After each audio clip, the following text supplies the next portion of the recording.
Çenenle yumurta tokuşturalım. Allah'a hesap vereceği bir suretle dalga geçmeye Şu tipleri izlemeye gelen seyirci de bir zahmet ikna olsun moruk. Seyirciler bakın size demiş ha. Yunus Bey, boy ve kilonuz kaç? Ben gerçek fitliği tattım abi. Aa, bu çok iyi. Onu bana atsana ya demeden. Hani doğru şeyler konuşuyorsun, kendini geliştirmişsin. Çok. Güzel özetledin ya. Vücudumu gördün mü sen benim?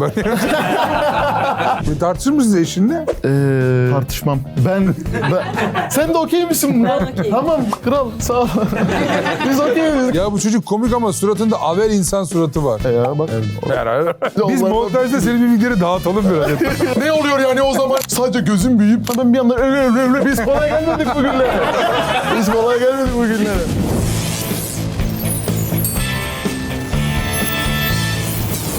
Linçet'e hoş geldiniz. Linçet'in bu haftaki konuğu Yunus Yılmaz.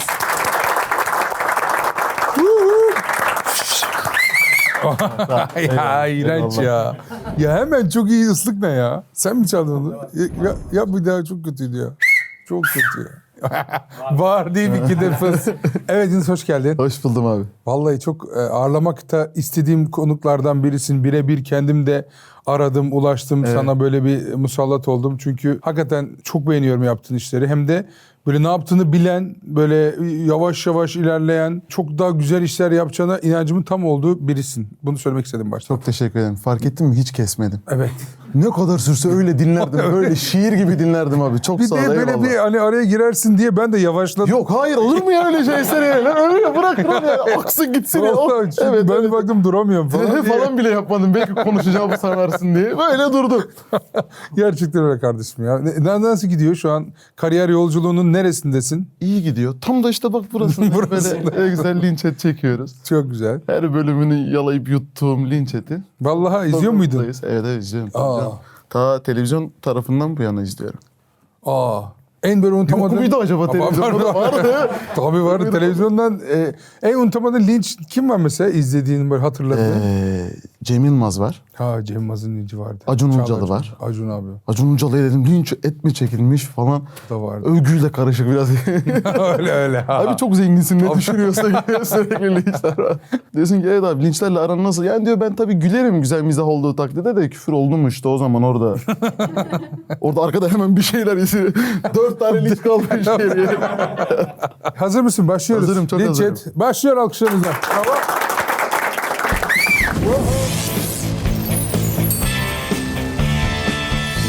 Hadi bakalım. Allah hoş geldiniz ya.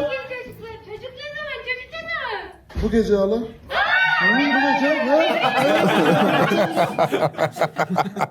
Bu herhalde şey ya, değil mi? Yani peak noktası kariyerde bu skeç. Yani en dağılan bu mu? Yok hayır. Bu bence. Bu. Bu ya oğlum tabii bununla ya. beraber. Bu oğlum ya. Demin Bunu şey ya. değil miydik ya? Bu arada abi bu yaşanmış bir olay. Ben bunu memleketimde halalarımın olduğu odada yaptım ben bu Yaptın şakayı. söylediklerinde. Ne zaman dedi, çocuk ne zaman çocuk ne zaman? Bu bir yerde şey sorusu değil mi ya? Ne sıklıkla sevişiyorsunuz, korunuyor musunuzun bir başka versiyonu değil mi? Tabii. Dedim ki bu gece aynı bu ses çıktı. Yani ben orada rica ettiğim insanlar da ilk defa gördüğüm insanlardı. Bu kadar iyi halam olacağını tahmin etmemiştim. Canlandırdılar. Çocuklar falan da çok iyi geldi. Çok soruyorlar mıydı gittiğinizde? Yani halanlar falan böyle. tabii canım. Yani ne oldu çocuk ne zaman falan mı yapıyorlar? Tabii tabii yani imzayı attık. Çocuk hadi bu. Oh çocuk şimdi de. Ondan önce de ne zaman evleneceğim? Ondan önce de ne zaman nişanlanacağım falan. O bitmez ki o kadar Bitmez basit ki. sorular. Çok güzel ya. Bütün o sorulara cevap niteliğinde çok Tabii güzel. farkında olsunlar. Ben de bir komedyenim yani.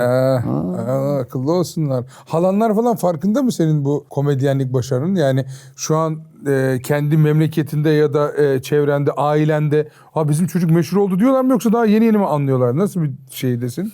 Sanırım böyle ikisinin ortası bir yerde ya. Yani hala ben böyle taşravari bir yerde büyüdüğüm için hala şey diye adlandırılıyor olabilirim belli bir yaş üstünde. Taklitçi. Yunus hala bazıları şey diyor çok güzel hareketlerde ya o. Anladın mı? Bizde çünkü bizim Gene. neslimizde şeydi ya komik olmak demek çok güzel hareketlere çık o zaman sen iyi taklit yapıyorsun falan. Görelim onu. Oralarda evet. Ne bunun linci ne peki? Bu gece çocuk yapacak yürek mi var yeni nesilde? Bu benlik bir şey değil. Ya girdi. Yeni nesilde. Allah Allah ne demek istemiş acaba? Hiç anlamadım. Hiç ya. Devam et. Çenenle yumurta tokuşturalım.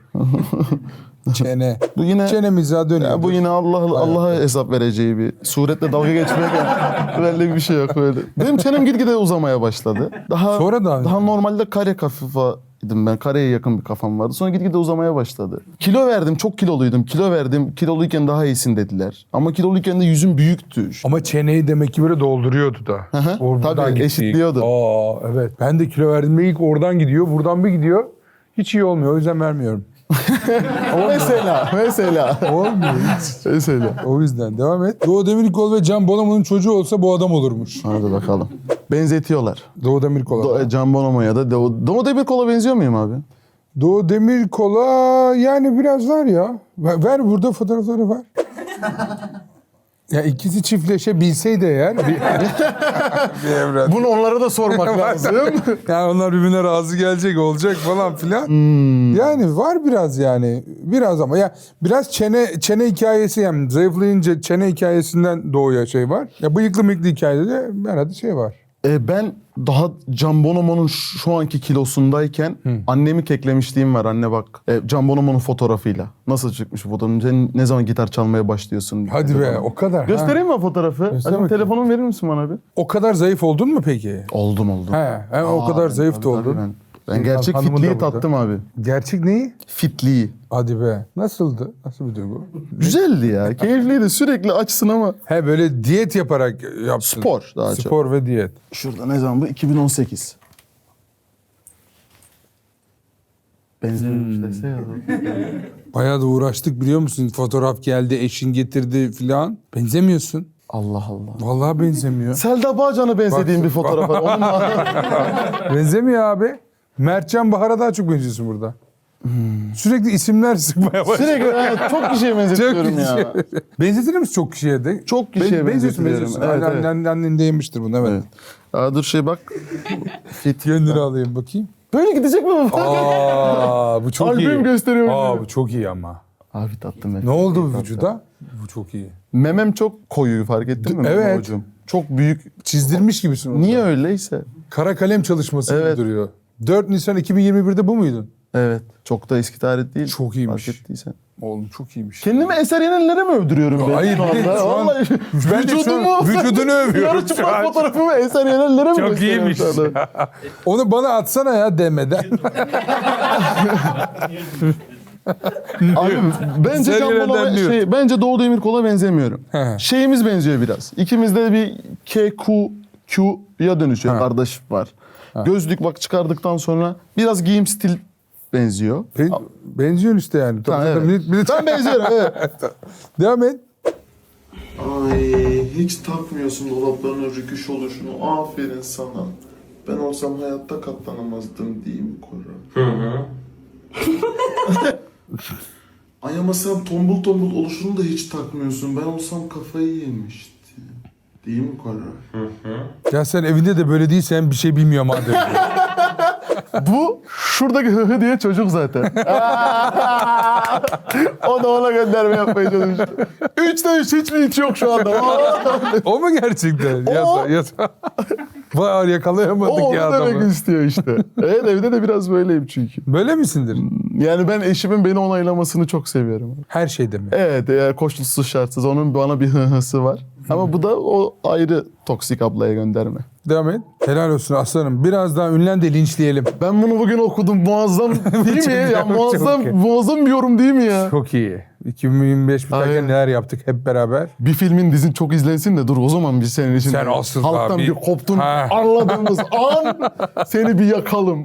Bir gireceğiz yani. Ya muazzam gönderme bu. Şu an şey var mı? Yani işte ünlendikçe daha fazla "Oğlum buna beni seviyordu ya niye şu an böyle diyorlar" dediğin bir antipatiye dönüşme durumu oldu mu? Daha değildir o. O olmadı yok abi hiç olmadı. Bende hep şey oldu. Önce yeni gelen takipçilerle yani sürekli birilerinin keşfetine düşüyorum ya ilk defa birileriyle tanışıyorum. İlk defa benim videomu görüyorum. Önce bir antipati. Beni şimdiye kadar arkadaşlarım bile en samimi dostlarım şey der. Oğlum ben seni ilk tanıdığım gün boğmak istiyordum ha. Gıcık oluyor. Sonra yavaş yavaş bir... Çünkü bendeki o özgüven dediğim yani hızlı hemen hareketli şey herkese hemen hitap etmiyor. Bu da doğru, normal. Çünkü insanlarla şey diye selamlaşırsın. Merhaba nasılsın Yunus ben diye. Yavaş. Çok yakın bir arkadaşım var benim kız. Sevgisini tanıştırmaya getirmiş. Ben hatırlamıyorum. Götünü ellemişim çocuğun. Şimdi bu Samimi olmak için biliyor musun? Hop, Bana naber? da vücudunu Naber göster. Serkan demiş. Bana Şu da- anda Serkan bizim dizinin müziklerini yapıyor. Ha mesela. öyle bir samimiyet. Evet. Ha. Sarılırken hop, o malzeme de iyiymiş diye yoklamışım. Öyle mi yaptın? Evet. Yapmışım öyle diyor. da Ya, çok- Çocuk o gün o an bir kendini Yaptı mı? yoklamış. Bu ilk ama bana da vücudunu gösterdin ilk. Yani bu, Hemen niye işte Sen bunları bir- yapmamalısın Ya, anladın hemen mı? şey mi? Perdeler kalksın istiyorsun hemen. Evet yani hemen bir an önce samimi oldu. Hemen bir şey samimi. oldu. Halbuki hayır ya. Ama o Samet karşıya da geçiyor ki şu an müziklerini yapmış. Demek ki onun da Demek hoşuna gitti. O da istiyormuş. Demek ki. Ama yani şey deyip gelseydim bana ne diyecektim ben ertesi gün? Yunus dün sen benim şimdi bir şok yaşam bir götümü elledin. Bu böyle olmaz deseydi ben ne cevap verecektim? Evet. O konuşma. Onun riskine Ayıp girmek ya, de sana ayıp, gerçekten evet. Normal bir önce normal Kardeşim eyvallah merhaba ama götüme eliyorsun dese o sırada dese de kötü. o zaman pardon mu diyeceğim ne diyeceğim yani. ne cesaret bak düşündüm şu an. Yeni tanışıp çok cesaretli hareket. Fazla ya. İşte hanım da bak sağ olsun beni böyle kabul etti hala ilişki. Senin yanında böyle eşinin birilerinin götünü ellemesi sana Yakaladım. Ya onu yaparken Sen yakaladın. yakaladım. Evet, çocuğun yüzü dondu. çocuğun yüzü donmuş. Abi bence ama ben bu kimliğim sayesinde bugün 10 oyundan 9'unu sold out kapalı gişe oynuyoruz yani. Genel seyircilere benim de mi? kimliğim. Nasıl? Biliyor musun? Yakın sahneler var biliyor musun? Çıkışta fotoğraf çekiminde kalanlarla Sırayla hadi bakalım. Evet, hazır mıyız?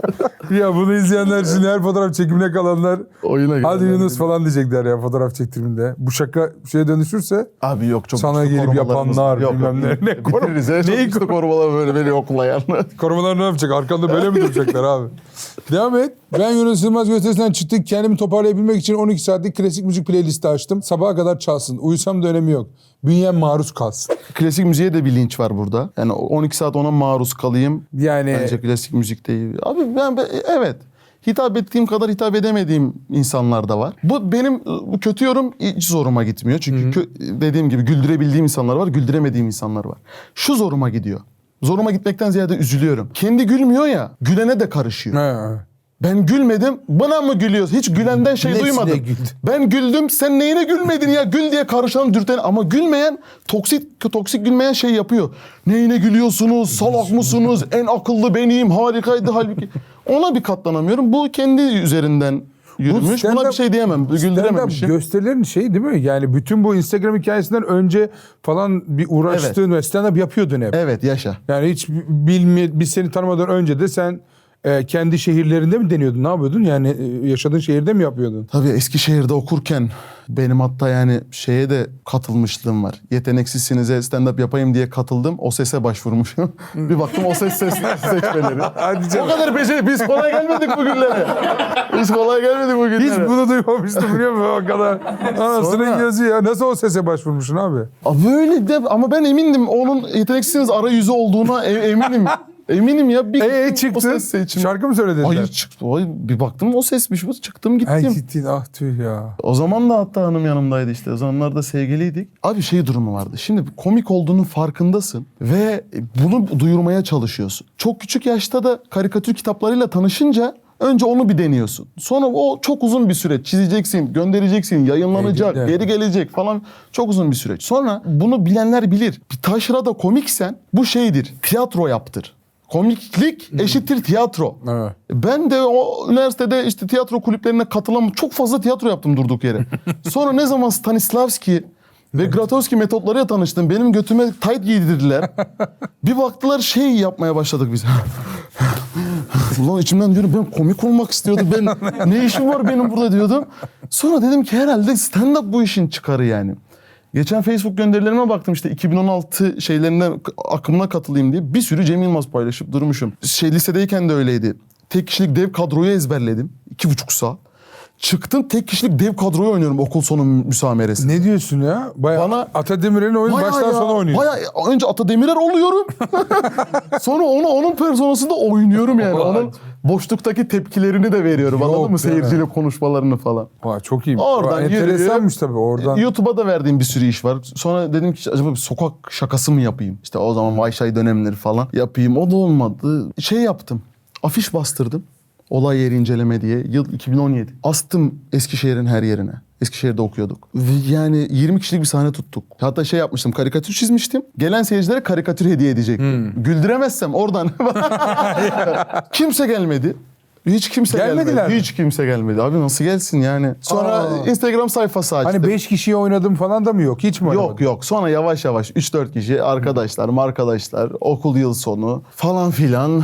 Önce çok uzun süre taklit yaptım zaten sadece. Okul yıl sonlarında. Çok iyi heykeller tak- yapıyordum bir yandan. Ne taklit yapıyorsun mesela? Sana özgü, sana ait bir taklit var mı hiç? Yok daha yerel taklitler yapıyordum ben. Mesela okulun Anadolu Üniversitesi'nin yıl sonunda bir şeye çıkacaksam eğer hocaların taklidini yap. Ha, çık. hoca. Ona da bir interaktif daha bir şey. Daha hikaye yazmak, bunu anlatmak gibi bir şey bilmediğim için. Hocaların dersteki hallerini. Hepimiz yapıyorduk ya. İlk taklitler onlar oluyor zaten. Sonra 3 kişi, 5 kişi oldu. 5 kişi, 10 kişi oldu. Yavaş yavaş büyüdü. Şu anda da yani ben ilk profesyonel anlamda sahne yapmaya başladığımda, yani bundan gelir elde etmeye başladığımda benim oyunum 3,5 saatti. Artık arkadaşlarım şey demeye başladı bana. Yemin ederim komik. Vallahi komik. Ama yani çişimiz geliyor. İnsanların çocukları var evde. Acıkıyoruz. Şunu bir kız şu anda yavaş yavaş daha. Ne kadar? Şu an ne kadar? Şu an perde arasıyla beraber 2,5 saat. 2,5 saat. 1 saat. Yine uzun abi. Yine çocuğumuz Abi, var. Yine uzun. Yani. Ama çok şükür.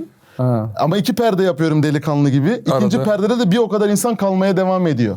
Çok büyük kriter. Devam et. Adam ben Yunus Yılmaz tiplemesi gibi konuşuyor. Ha demiş.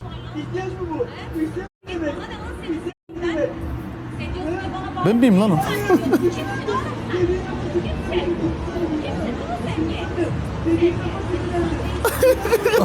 Ya, inanılmaz. Aklıma hiçbir şey gelmiyor. Doğru, çok muhteşem bir tespit. Sen de kavga etsen böyle edersin gibi bir şey de. Tamam yani. Ne oluyor yani o zaman yani? Hele haksızsam ben yani. Sadece gözüm büyüyüp aynı kelimeleri tekrar ediyorum. Muhteşem tespit oha. Görmüş müydün bu videoyu? Hayır. Bayağı şey. Tartışır mısınız eşinle? Tartışmam. Ben değil mi aşkım, tartışmayız değil mi? Ne diyeyim burada gülüm? Ben yükselirim, o tartışmaz. Neye yükselirsin? Ben gereksiz sinirlenirim arada bir yani. Mesela yemek acıkınca gereksiz bir sinir. Var mı sende de mesela? Keşke olsa da kendimi yalnız hissetmesem. Var. Ben onu çözdüm. Ben acıkınca yiyorum hemen. Yani Yaşa. Ben de öyle Evet. yani. Yorum ekmek bu kadar. Hemen yiyeceksin. Yemek hazır diyor. Diyorum ki ben aç değilim. Ama en azından da boşanmanın eşiğine gelmedik. Sinirlenme. Öyle düşün. Ondan sonra mesela bir video çekiyorum. Kötü şaka. Ama videonun olmayışını eşime yüklüyorum. Çekemedin diye. Halbuki kız o sırada bak sanat yapmış. Evi derleyip Kostüm toplamış. şey yapıyor. Markaları kapatmış falan filan. Beni giydirmiş. Bir yandan çekiyor. Bir yandan yüksek oynamasını istiyorum. Bir yandan da kadrajdan çıkmamasını istiyorum. sana oyun da veriyor. veriyor. Yönetmen, Her aynı şey, zamanda yardımcı her şey. oyuncu ve Aynen. olmayınca Üstüne bir de editliyorum. Ona izlediğim ilk onay o. Ay, ilk onay. Sevmezse Kurgu yönetmeni. ona da yükseliyorum. Ne nasıl yani valla. peki iyi Çok ya olgun iyiyse ulan ne güzel oynadın mı diyorsun? Lan çok iyi yaptın mı diyorsun? Evet. Övgü Çok iyiyim ya valla. kötüyse senin yüzünden oldu. Senin yüzünden oluyor. Halbuki bunu yapmam lazım. Ya bu Delikanlı gibi gerçekten bunu kendime adilik ama. söyledim. Son 2 aydır müthişem bir ritim tutturdum değil mi gülüm? Evet. Sağ ol aşkım. Ben de seni çok Birlikte seviyorum. ama gerçekten içerik üretme, şimdi biz de eşimle yani üretiyoruz falan. Birlikte üretme gerçekten stresli bir iş değil mi yani? Yani birlikte üretim sürecinde de var mı? Eşin giriyor mu? Yok, hiç. Orada, oraya Fikir girmiyor. kısmında hiç yok. Uygulama kısmında var full. Yani işte rejisi, kostümü. Bir de oyunculuk kısmında. Bir de oyuncu. O çok güzel pas atıyor benim gülüm ya. Doğaçlama mı atıyor? Doğaçlama. Ha evet yaşa. Ha. Bir de üstüne skeci söylemiyorum ona. Diyorum ki ben şu kapıdan çıkacağım. Bana şunu de diyorum. Ya hadi tamam diyor. Tamam diyeyim. Diyeyim. Sonra diyor. Sonra ben bir anda öyle bir şey yapınca o da onun şokuyla ona doğaçlama bir şey vermek zorunda. Ben videolarımın güzelliğini de biraz ona da yoruyorum yani. Anlık doğaçlama. Anlık doğaçlama. Ondan da onu istiyorum. Anlık tepki istiyorum. Çünkü o gülerse asıl herkes gülecek. İlk tepkiyi o versin istiyorum. O yüzden videolar o doğallığı yakalıyor diye düşünüyorum. Gerçekten çok büyük aslan payı eşinde yani. Bu şey yapıyorsun. Gelirini paylaşıyorsun eşinle. O benimle %50-50. Hepsini eşine verirse o sana bakıyor gibi. Sen böyle bir savruk duruyorsun ya. Sen para falan yönetemez bir tipe benziyorsun. Ben muazzam bir Vallahi mi? tespitçisin. Muazzam bir tespitçisin. Gerçekten. Yani şey gibi hissediyorum kendimi, bu bayramlarda falan çocuk para toplar annesi derken verirsen bakayım bana. Ben, hadi sana şekerimi veriyor benim. Bir tane almak istediğim bir saat varsa alıyoruz ve ayakkabı varsa alıyoruz. Hadi diyor tamam hadi yola hadi. Sana bak. Devam et. Devam edelim bakalım neler var. Komedyen Yunus Yılmaz yanlış zamanda komik olmayı seçen erkeklerin neler yaşayabileceğini paylaştı. Aşkım ya çok karnım ağrıyor. Hı? Karnım çok ağrıyor ya. Senin karın neden ağrıyor biliyor musun? Neden? Adettendir.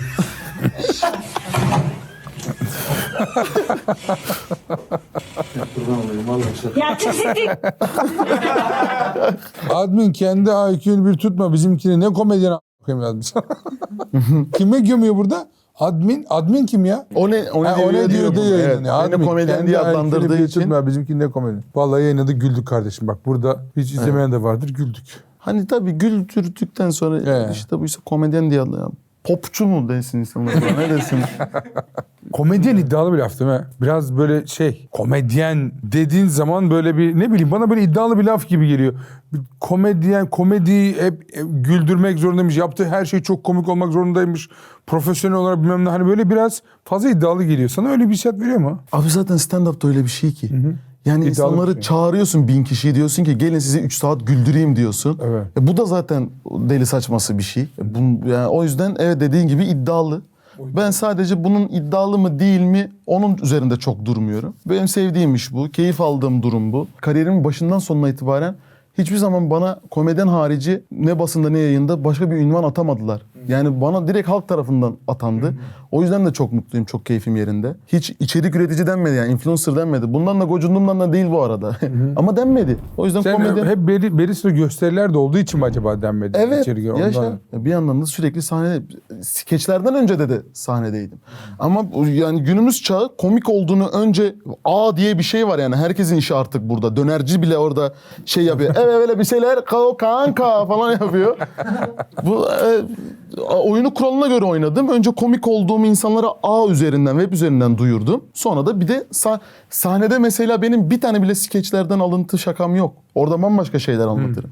Burası başka mecra, orası başka mecra. Oluyor mu skeçlerde bu tespit iyiymiş, bunu sahnede anlatır hale getireyim falan olmuyor mu hiç? İyi bir tespit yakaladığında. Yeni yapmaya başladım. Yeni küçük küçük denemeye, yanılmaya başladım. Olası bir ikinci oyuna karşı ufaktan not alabilmek için. Planın var mı? Oyunu vermek, dijital platforma, YouTube'a koymak falan. Çektim aslında oyunu ben 1,5 yıl önce kadar. Sonra bir anlam bulamadım bunu bir platforma, bir mecraya vermekle ilgili. Çünkü sen de yıllarını sahnede eskitmiş biri olarak abi bilirsin, sahne ambiyansıyla insanın oturduğu yerden sahneyi izleme hissiyatı bir olmayacak. Durduk yere de yanıltıcı bir sürece girmek istemiyorum. Buna kapalı değilim ama olacağı zaman olur. Olur. İyi bir çekimle belki ileride yayınlarım. Tabii yeni bir oyun yazdığımda muhakkak öncekini vereceğim. Ama ne kadarını veririm, ne kadar yayınlarım onu düşüneceğim. Yani o tabii iyi bir çekim ve iyi bir ambiyans olabildiğince iyi geçiyorsa bir sonraki gösterilerin çok etkileyen bir şey. Doğru. Bazılarının çok işine yarıyor. Doğru. Ama ben de yani şu an mesela sahnede oyun oynuyoruz. İyi bir şaka, timingiyle oturmuş bir espriyi yapmak böyle bir yıllarını alıyor ya. O kıyamıyorsun. Nasıl ona. veriyorsun? Niye vereyim onu diyorsun yani. Ben özgüvenle o şakayı yapıp duruyorum böyle 2 saniye. Çünkü biliyorum oradaki Geldi. kahkaha suratıma çarpacak. O çok değerli bir şey. Gerçekten çok değerli bir şey yani. Doğru bir planlamayla vermek lazım bence de. Devam et. Efendim 25 Temmuz 2025. Bugün kariyerimizin ilk açık havası. Bir de bugün bizim hanımla yıl dönümümüz, evlilik yıl dönümümüz. Üstüne bir de 1 milyon olduk. Neymiş yorum ne bunu? Niye 2 saat takıyorlar bu? Ona mı takıldın burada şimdi? Evet. 2 saat var ha. 2 saatim var abi. Ama bak burada ilk defa söylüyorum o zaman. Çok yorum, böyle çok yorum var bu arada. Ha. Şimdi oyun da aslında bu motto üzerine, bu fikir üzerine kurulu. 2 saat takmasam bu soru doğmayacak. Mesela ben neden 2 saat taktığımın cevabı bende yok. Ama soru doğdu mu doğdu. Yani Tabii doğru. işin içine bir tasarı sanatı, bir merak, bir kanca attım mı attım. Orada tuttum mu tuttum. Tamamen bu yüzden işte. Bak bugün buraya buraya kadar bile hizmet etti 2 tane saat. Bu fikir tasarımlar eşinden olduğu için eşinin fikri mi bu? 2 Hayır. saat takalım bunu sorarlar. Benim. Senin mi? Benim. Giyim kuşam peki bu gömleklerin bu kadar yapışması, memeler? Memeler. Benim bir de orijinal kılım yok arkadaşlar. Hep epilasyon sanırım var. Benim kılım yok. Yok. Yok. Çok var. Çok yeni 3 tane çıktı şurada. Hayırlı olsun ona. Şöhretle gelen kıllar mı? Bunu da annem dikti şu üstümdeki takımı da. Ana. Hatta bizim ekibimizde de kostüm vardı. Böyle biz bundan 50 oyun öncesine kadar karşılıyorduk. 8 kişilik ekip. Herkes de Takım. annemin diktiği ipek kumaştan gibi. Ne diye adlandırılır ya? Pelerin de değil ya. Komple fistan. Fistan mı? Fistan da çok Frak. Farsça oldu ya. Frak. Frak değil abi ya. Frank diye bağırıyor. Frank. Evet uzun. Maskeler, bir şeyler, makyajlar öyle karşılıyorduk biz insanları. İnsanlar da oluyordu. Yunus Yılmaz oynuyor değil mi? Evet diyorlar. hoş geldiniz, merhabalar. Ama o sırada kolonya döküyor eline. Ha, iyi, Anladın mı? O tabii. tezatlığı seviyorum. O niye bıraktınız bunu? Güzel fikir mi? İsyan etti arkadaşlar. Düşüyoruz salak. Milleti 8C'ye oturtacağım diye. Bir yerde tiyatral efekt bitiyor. Geliyorum efendim geliyorum buyursunlar diye. Kıyafetler. Bir yerde bilet yanlışı olay çıkarıyor. Maskeyle tartışamıyor. O zaman sen... Olmadı. Güzelmiş. Bıraktık. Devam et. Yunus Bey, boy ve kilonuz kaç? Son zamanlarda çenenizin altından çekinmeyen görüntülerden bayağı iri olduğunuz gözüküyor. Hem boylu hem de cüsseli gözüküyorsunuz. Yoksa etrafınız mı ufak? Saygılar, sevgiler ve daha bir sürü. Abi hem etrafım ufak hem de ben. Yani benim hayatımda en çok sevdiğim belki de 3 kişi. Boy ortalaması annem 1.50, eşim 1.60 olduğunu iddia ediyor bence 1.58. Bir de köpeğim şu kadar. Küçük Ben de bir köpeği büyüğüm. de mi şey aldınız? O da minicik. Minik köpek. Evet, o da minicik. Ama senin gerçekten cüssen merak edilir bir cüsse var böyle. Hani daha yani çok kilolu da çıkabilirsin, çıkmaya da bilirsin. Böyle değişik bir cüssen var gerçekten yani. Ama kilolu değilmişsin, iriymişsin yani. O güzel haber. Teşekkür ederim, çok Vallahi sağ ol. böyle. Onu soracaktım sana. Mesela İyisin. bir esnafa soruyorsun diyelim. Ne diye adlandır? Şuradan şöyle bir çocuk geçti mi diye Deme. sorarsın. Ben demem. İstediğinizler de anlamış oldun. Şöyle bir çocuk derim. Evet. Şöyle biri geçti mi böyle uzunlamasına biri geçti mi? Şöyle biri geçtim. Boyun Ya buradan geçtiğini çok hissettiren birini gördünüz mü derim yani. Sen bir yerden Belli geçiyorsun. yani o da. Sen geçiyorsundur böyle. Seke seke yürürüm bir de ben büyük ihtimalle. Abi ne haber? Sen böyle kalabalık birisin yani. Sen tek başına hakkını veriyorsun. Ucundan ucundan döndün var Ya, ya. hayır. Eyvallah sağ ol. Ya yorucu değil. O böyle varlığını hissettiren ve o varlıkta Allah'tan doğru şeyler yapıyorsun, anladın mı? Komik. Çok sağ ol. Hani doğru şeyler konuşuyorsun, kendini geliştirmişsin. Bu bir de boş konuşsan mahvolursun, anladın mı? Çünkü her şeyinle varsın yani. Ya bizim İbo da öyle çünkü. Bizim İbo da yani varlık konuşur, yüksektir, şeydir falan ama iyi şaka yapar falan filan. Oradan kurtarır işte. Abi tabii. Antipatiklikle sempati arasındaki ince çizgide durup Ya bana antipatiklik gibi gelmiyor ama yani istemeden yani böyle insanlar şey olur yani hiç dikkat çekmek istemediğin yerde daha çok dikkat çekme gibi bir durumun oluyor. Onu diyorum işte yani İbrahim abinin de büyük ihtimalle şakası o sırada kötü olsa bir de üstüne Tabii. o çok iyi şaka yaptığı için kurtarıyor. Tabii hiç yoksa çekilmez. Boyum 1.85, kilomu sen tahmin et Allah için. 1.85'e 95-100. 110 kiloyum abi. Ha. Ya. İyiymiş tamam. Bak benim hedefim 110 kilo olmak. Bak, Bayılıyorum tahmin edemiyorlar ya. ama 100 dedim evet. Güzel saklıyorsun bacaklar 110. falan. Tamam. 110. 110 benim hedefim. 15 kilo verirsem 110 Hadi canım. oluyorum. Bak Evet. mesela sen de 125 görünmüyorsun. Kaç görünüyorum? 110. Ama Aynı kiloda, aynı yok, durmuyor. aynı boydayız. Sen yok ben 81'im. Öyle mi?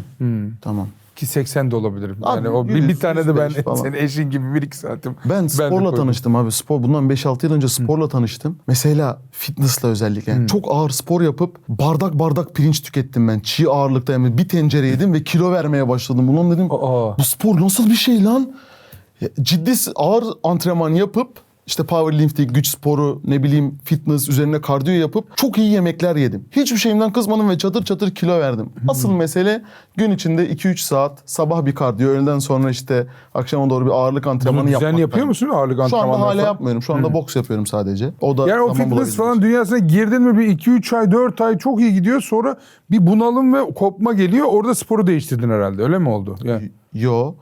O kadar düzenli antrenman yapacak vaktim yok artık. Ha. Şu anda işte özel derste bir iki boks ter atıyorum. O bir şey yapıyor karşılıyor. Hala çok iyi yürüyüş yaparım. Şınav çekerim her gün falan filan. Şu an şeye girdim ben de. Fitness'a bir girdim. Şu an 2-3 haftadır mutluyum. Oh.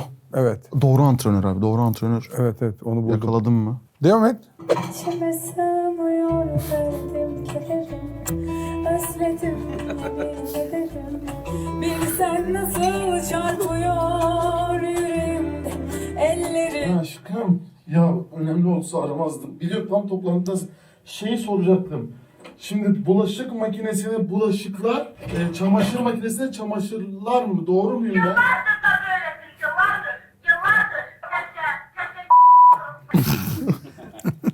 Bana mı komik gelmiyor? Bu ayak işlerini karım yapar, benim kafam basmaz mizahı. Kendi başınıza ayakta durmayı bu kadar bilmiyor olamazsınız. Siz her işinizi yapan, arkanızı toplayan birileri olsun istiyorsunuz. O yüzden bir şey bilmez ayağına yatıyorsunuz bence. O hiç beklemediğin yani komiklikten girecek zannettin ama şu an karı Bir şey koca, bilmeden ayağına yatıyorsun işte salaklar.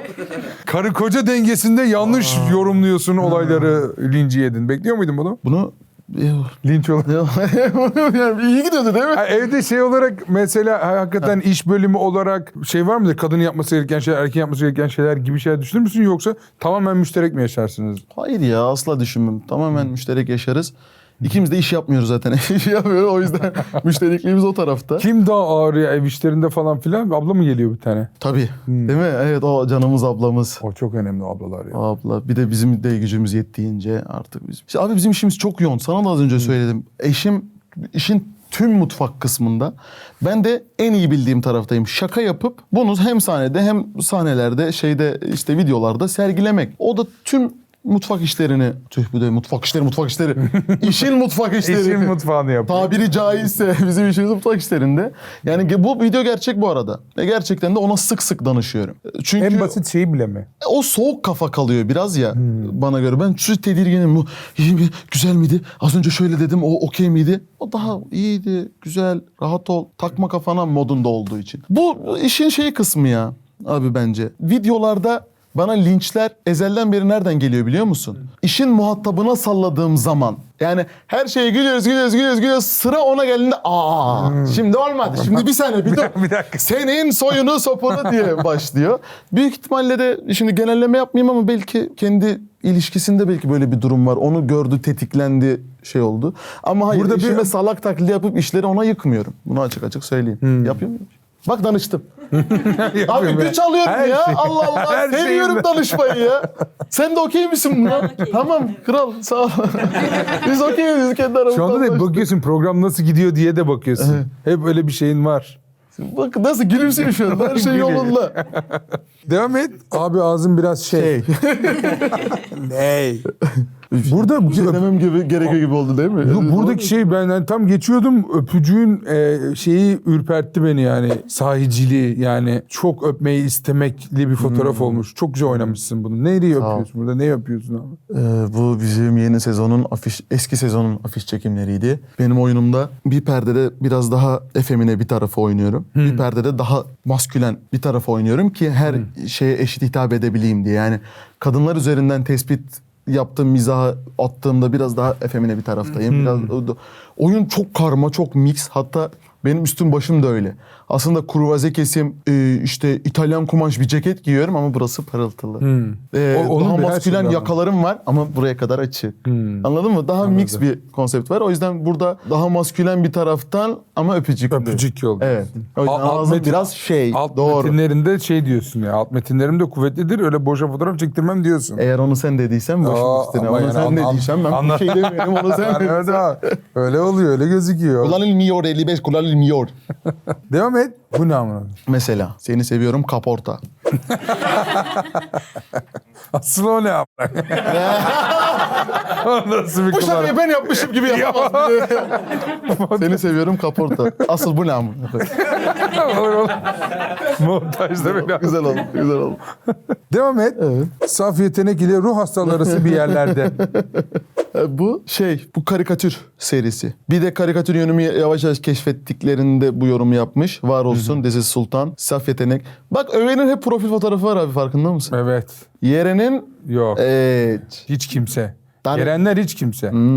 Saf Ya. yetenekli ruh hastalığı arası bir yerlerde. Ya ruh hastalığı da bana atanan ünvanlardan biri. Niyeyse de o delilikle, mizahı delilikle özdeşleştiriyorlar ya, nasıl hoşuma gidiyor. Benim de ezelden beri. Çok mu ezelden beri dedim ya o sevimli. Ama Benim ezelden de beri sürekli- inanan bir eşin, yani işte çok uzun zamandır birlikte de mücadele ediyorsunuz ya. Yani o bütün deliliklerini ve işin zor kısmını büyük ihtimal birlikte atlatmışsınızdır ama yani bu işten para kazanırım, hayatım bunun üzerinden gidere ulaşana kadar çok zor bir süreç ya bu. Evet. Yani çok sıkıntılı bir süreç. Bakma şu an gülüyoruz, eğleniyoruz da, değil mi? Yani bütün o Eskişehir, o afişler olacak mı, olmayacak mı? Üniversite mezun oluyorsun, birliktesin, evlenecek misin, o mu falan. Bütün soru işaretleri bir anda, ulan tamam hayatım belli oluyor, yönü dediğim bir şeyle belli oluyor, bütün bir bilinmezlik ya. O bilinmezlik esnasında Çok yaşadığınız karamsar anlar var mıydı mesela? Ulan olmayacak galiba, yapmayalım, gitmeyelim İstanbul'a ya da bilmem ne yapmayalım. Böyle çok sert anlar var mı yaşadığınız? Çok güzel özetledin ya. Ha. Yine böyle şiir gibi dinleyesim geldi abi. Var. Sen bu yüzden işte iyi Var, moderatörsün. var, Yani bu, var. bunun şans değil bu. Vücudumu Abi- gördün mü sen benim böyle?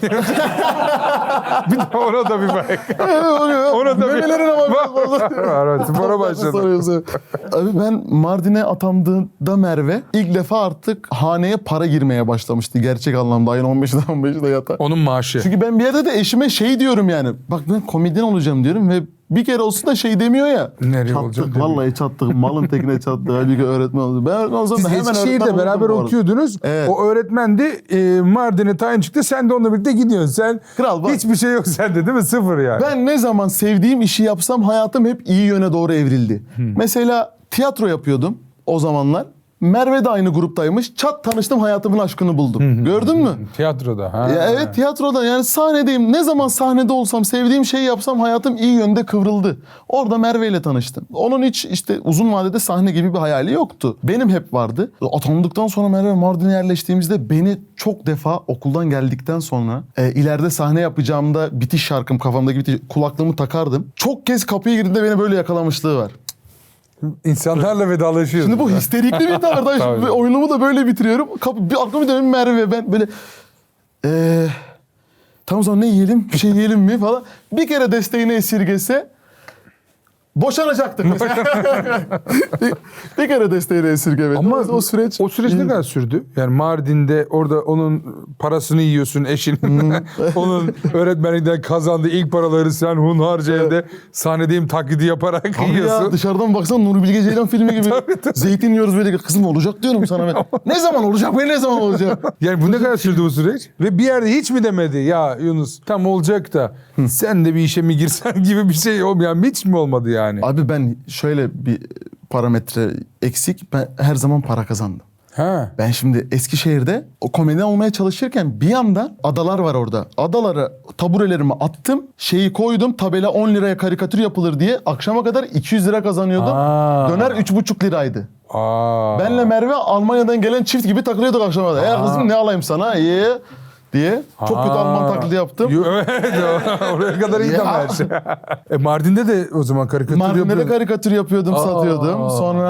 Sonra işte ücretli öğretmenlik de yaptım kısa bir sürede. Heykel yaptım, sattım küçük haykeller. Ben her zaman para kazandım Hayır, yani. tamam. Hiç öyle sıfır bir durumun yoktu. Hayır. Ha, o zaman o seni tutar canım. O yine Yani yapar. hiçbir şey yapmaya valla ben komedi olacağım dur değildi Değil. mesela. Şey yapıyordum bir de. Merve benden bir yıl önce mezun oldu. Merve akşama kadar sipariş alıyordu. Çünkü Merve şu anda da yaşını göstermiyor. Hala 16 yaşında göründüğü için orada şey modundaydı. Karikatür yaparak şeyimi geçindiriyorum amca. Aile mi? Almak ister misin amca? evet ben yapıyorum amca. Sığ falan anladın.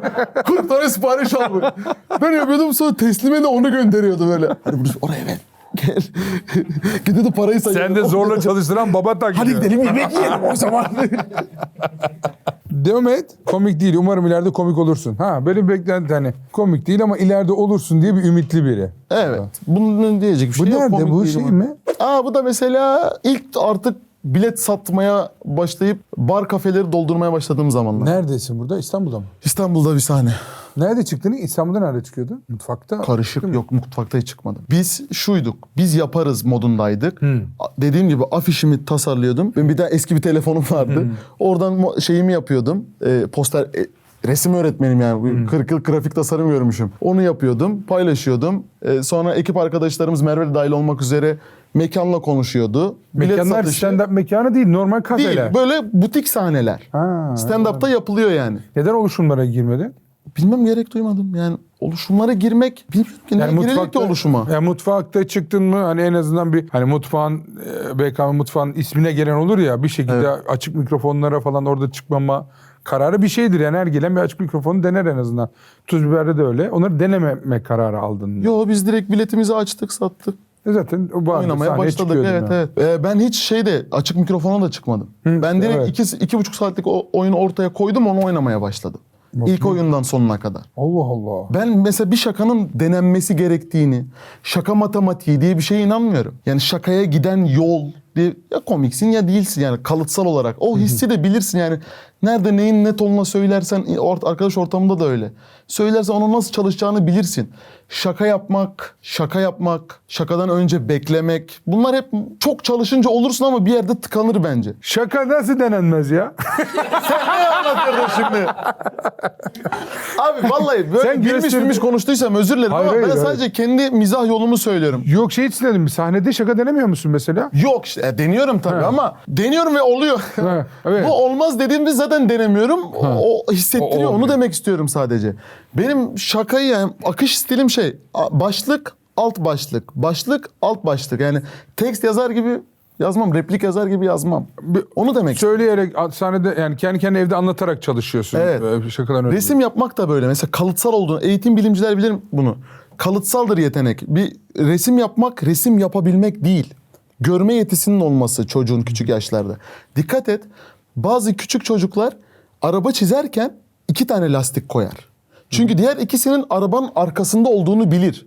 Resim yeteneği olmayanlar da 4 taneyi yan yana dizer. Onun 4 tane tekerleği olduğunu bilir. O yüzden öyle. Ben 2 teker çizebilendim. Ne oldu herkes Çok bir Güzel böyle anlattın. yakaladım insanı. Vallahi güzel anlattın. Bak vallahi Abi bu güzel. kadar. Çok güzel anlattın. Helal olsun. Zorla insanları kendime Anlamadım. alkışlattırdım. Arabada kaç teker var? Ben de.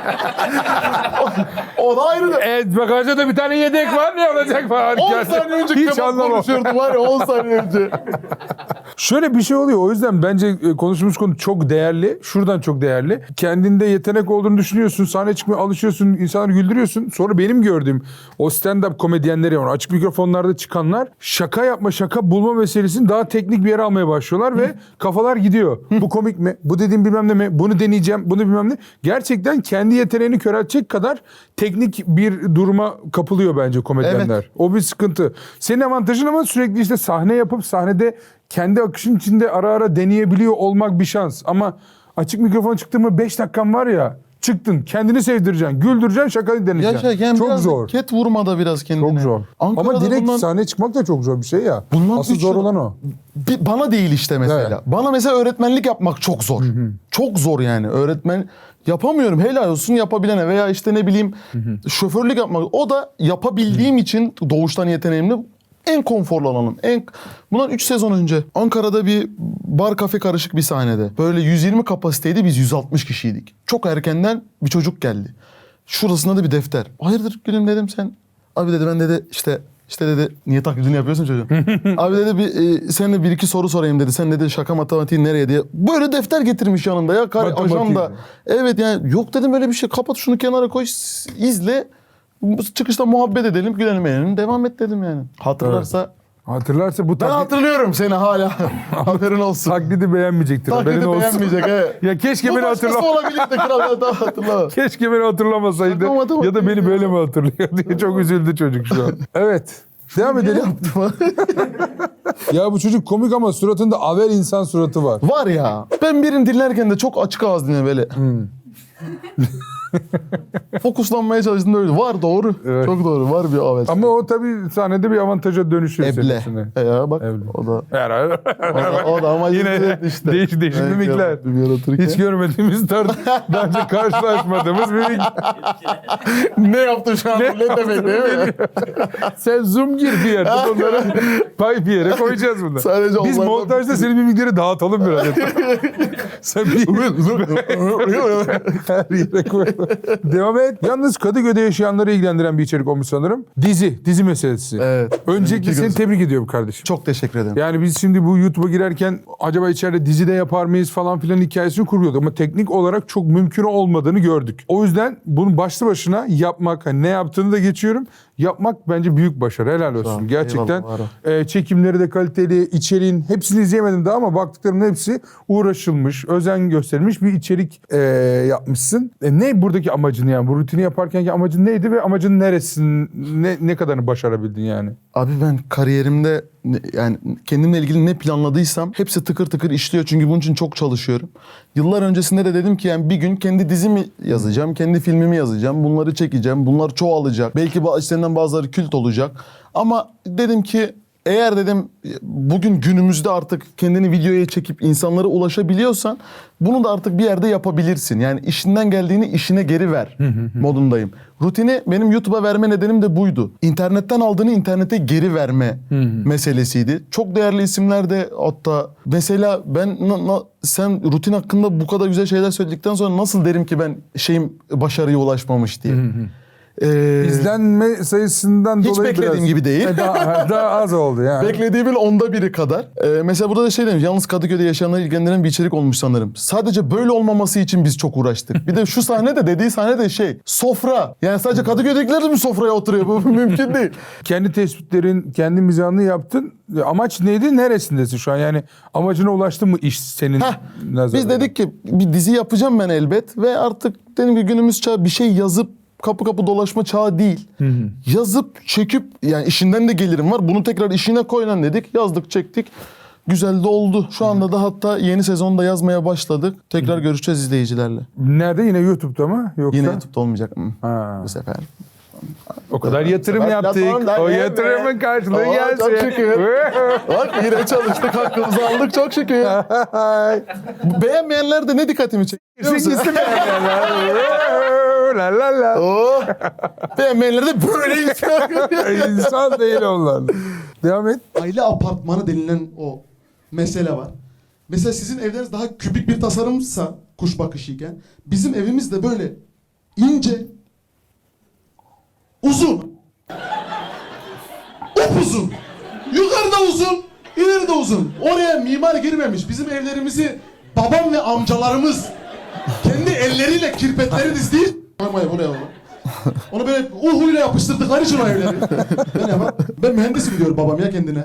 İlkokul mezunu adam diyor ki ben mühendisim ya. Kendi amcalarımla beraber yaptığı için bizim evin 150 metrekarenin dağılımı ise mesela şöyle. 140 metrekaresi salon. Sadece orası ısınıyordu sobasıyla. Ve o salondan büyük çıkınca salonlar. seni böyle ince, dar, uzun, böyle bir uzay boşluğuna doğru uzanan bir koridor bekliyor. Ya bu tespit olağanüstüymüş ya. Bu gerçekten bizim ev Bursa'da. Bizim de abi çok anlamsız bir salon vardı. O, yani dikilemeyiz apartmanlar. Bizim normal bir de anamız babamız uyuyla yapıştırmadı. Normal mimar mühendis. Mimar gibi abi. Benim babam yaptı O da. ya. Biz Allah'ız dediler Babam yaptılar. Bursa'ya ev mi yaptı acaba? Abi böyle salon 120 metrekare arka gidiyoruz anasını satayım. Bir boşta yürüyoruz. 2 tane oraya küçük oda yapmış böyle. Abi Öyleydi eskiler bizim. için koridor odaları birbirine bağlayan lanet herhangi bir yer olduğu için çok anlam yüklemiyorlar. Bir de bizim o koridorda şey vardı. Orası da az aydınlatılır o koridor. Tabii. Öyle cayır cayır bir ışık yok. Bir de ısıtılmaz. O petek metek oraya koyayım orası ısıtılsın. Arada Yetmezmiş gibi. buzhaneden Tabii geçip buzhaneden yani. Banyodan hızlı şeyin yanına koştum. Yetmezmiş gibi anam bir de ortaya şey koyar o koridora. Aşırı girintili çıkıntılı bir tane halı koyar. Sen orada yürürken böyle zaman mefhumun kaybolur burası neresi diye. Bir anda halan çıkar. Hatta yürürken böyle kapı açık işeyen neneni görürsün bir anda. Çünkü tabii koridorda 2 tuvalet de olur. Yani, yani bir tuvalet başında bir sonunda. Evet. Varana Onun gibi, kadar bir daha aynen. çişin geldiği için çünkü. Bir başta yap bir de sonunda yap. Anlamsız. O koridor uzun olduğu için çok anlamsız bir ütü vardı bizim orada. Ablamın madalyaları vardı bir yerde falan. O koridorda gezerken hani koridoru keyifli hale getirme şeyleri de var böyle. Acayip. Aynı tipte Aynen, büyüdüğümüzde aynen. sevindim. Evet devam et bakayım neymiş bunun şeyi? 3 gündür gülmüyordum 4 gün oldu. Güzel en azından. güzel. Bir yerden linç at. Evet. Güzel şaka. Minik oynama güzeldi. Bu stand-up'ını da şeye koydun. Evet rutinin finaline Güzelim 10 şaka dakikalık bir gitti kesit şimdi. verdim. Moridor anlatıyordun her yerde gitti Ya şaka. ben çok korkuyordum bir daha çalışmayacağından. He. Çalıştı gayet. Yapıyorsun yine. Bir de bu 1,5 yıl öncekinin versiyonu. Şu anda böyle anlatmıyorum bunu. Daha farklı. Daha da coşturdun. Evet. Devam et. Hazır mısın? Başlatıyorum.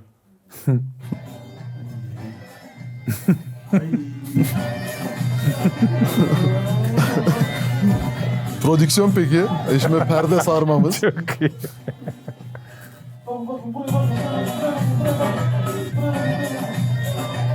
Halam mı o?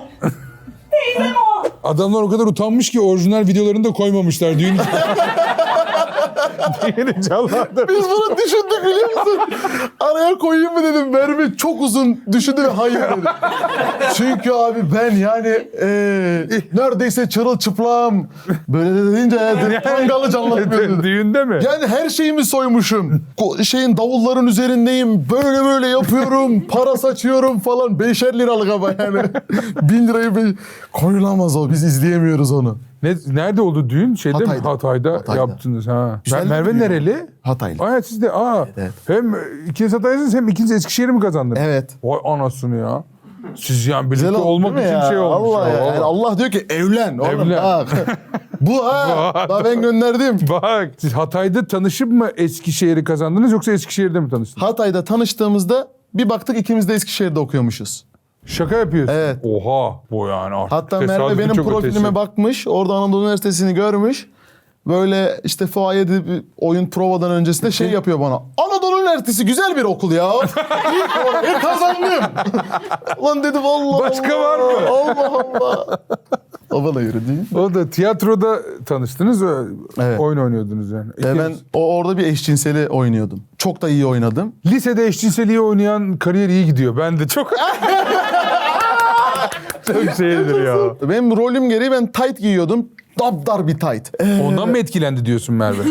Ona rağmen etkilendi demek istiyorum. Ben Merve'ye de ilk mesajımı da şey diye attım. Merve ben geliyorum. Hocaya tight'ımı unuttum. Bir daha eve döndüm. Hocaya tight'ımı unuttuğumu söyler misin diye.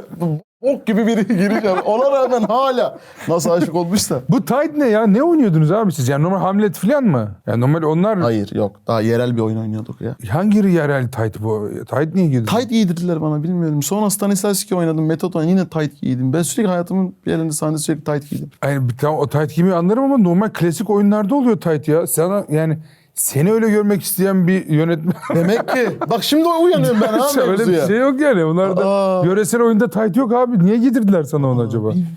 Devam et. Cidden çok düşündüm. İlk tweet olarak ne yazacağımı bilemiyorum. Portakal demek istiyorum sadece. Portakal. Pişman olacaksın.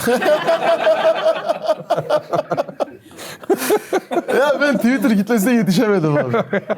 Eş dost dedi ki aç yap. Yok yani yapamadım olmadı. Yetmedi yani. Sadece yazarak güldürmek yetmedi.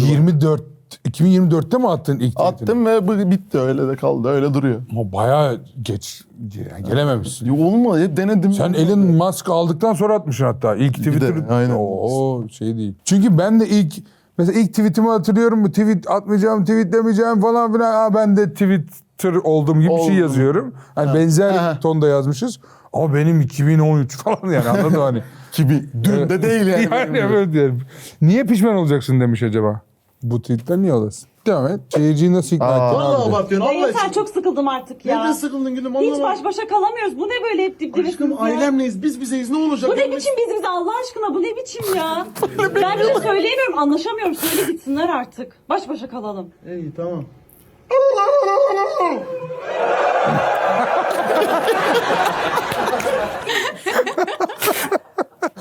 Ya bu çok güzel fikirmiş ya. Yani seyirciyle Reels çekmek yani Değil mi? kendi yani şokalı bayağı senaryoyu anlattın oynayın dedin. Tabii, Böyle tabii. yaptılar çok iyiymiş. Biz de akım falan çekiyor seyirciyle ama skeç oynama da çok güzel fikirmiş yani. Bunun ne linci ne? Şu tipleri izlemeye gelen seyirci de bir zahmet ikna olsun moruk. Oo, seyirciye de mi Bu girmiş? seyirciye de. Seyirciler bakın size demiş ha.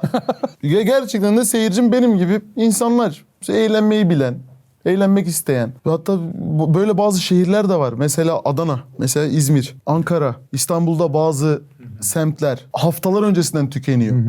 Daha atılgan. Kimileri de var. Çok az da denk gelsem bir mücadele içine giriyor benimle. Çok seviyorum, çok gülüyorum, çok da harikasın. Hadi bakalım inşallah güldüremez. Tadını bekliyor değil mi? Ama İyi çok kolay olmasın kırılır benim seyircim. Hemen ikinci, üçüncü dakikada bu moda geliriz işte yani. Baksana bunu insanlara yaptırabilmek. Evet ve Nasıl o kadar ikna gönüllü, olmuşlarsa artık tabii yani, eğlenerek sağ olsunlar. gelmişler yani. Ne güzel güldük, eğlendik, defolduk gittik evimize ya. Instagram'daki videoların beklentisiyle geliyorlar aslında değil mi şu an? Evet, Oradaki çoğunlukla. skeç oyuncusundan bir şey anlatan adam farkını görünce o da enteresan bir duygudur O da ya. geriyor olabilir. Evet yani Evet. canlı canlı şu anda orada ne yapıyor Evet. ki acaba? Hikaye anlatıyorsun ya, o daha zor bir şey aslında. Güldürmesi daha zor bir o. Senden tip yapmanı falan istiyorlar mı? Öyle bir şey oluyor mu hiç? Başta öyle bir beklentileri vardı. Yavaş yavaş biraz kesit vermeye başladım. İşte afişler, bir şeyler, daha ne kıyafet giydiğimi göstermek o Hiç mi yükü yapmıyorsun? kırdı. Tip, Artık tip hiç yapmıyor musun sahnede? Tipleme yani. yapıyorum. Ha, yapıyorsun. Şey usulü, eski old school. Önce tespiti verdi, ardına bir skeç Oynuyorsun. oyna. Skeç oynuyorsun. Evet. Tamam. Devam et. Ben Yunus Emre'ye aşırı gidiyorum ya. Daha fazla seyredersiniz. Açıp izlediğim videosunu sizlerle paylaşırım. Paylaş. Sana özelden attım. İnsanlar hak etmiyor.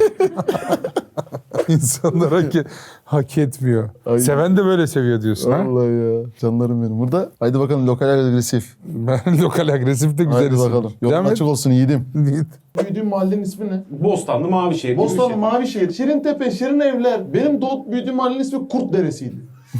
Kurt Deresi. Benim arkadaşlarım motosikletin üzerine uzanıp gidiyorlar. Burada o kendi sana motosikletlerini nasıl kendileri yapıyorlardı benim arkadaşlar. Ben Kurt Deresi'nde büyüdüm. Çat çat 2 tane götüme bıçak yedim. Kalktım gittim Güzel Sanatlar Lisesi'ne. Klasik müzik. İşte Abi kusura bakma ama gerizekalı rolü yapışmış. Normal sohbet edecekken bile etrafına bakıp ellerini birbirine vurup böyle komiklik olsun diye hafif bir gülüyorsun ya. Ben bütün kariyerim Seni böyle... Var ya ben bir de hiç öyle bir şey miyim? Allah Allah. Bir de ya Çok bir şey garip gibi abi, sevmişim. kusura bakma ama ya, sen benim gözümde hep böyle kaldığın için. Abi, böyle nizam mı yapılır abi? Haydi olsun ya bir gülüyorsun ya. Ya bu biraz tabii tipini ben de şaşırdım ya. Bu bir avantaj yani. Bak şu an saçın da kıvırcık mesela şu an. Ne yapayım? Permam ne yaptı? Benim aslında orada da kıvırcık. Ama Benim az- normalim bu. Orada çok kısa aslında ve jöleyle arkaya doğru yatırdım. Evet. Yani bu büyük avantaj yani tipler için diyeyim yani. Gözlüğün de değişik olunca değişik. Çeneni o gün tutmuşsun içeride falan yani. Halbuki bir yıl ya. Bir yıl mı bu? Bir yıl ya değil mi Ömer'le? İnanılmaz. Aa! Alkışlar gelsin Yunus'a be. Çok eğlendik valla.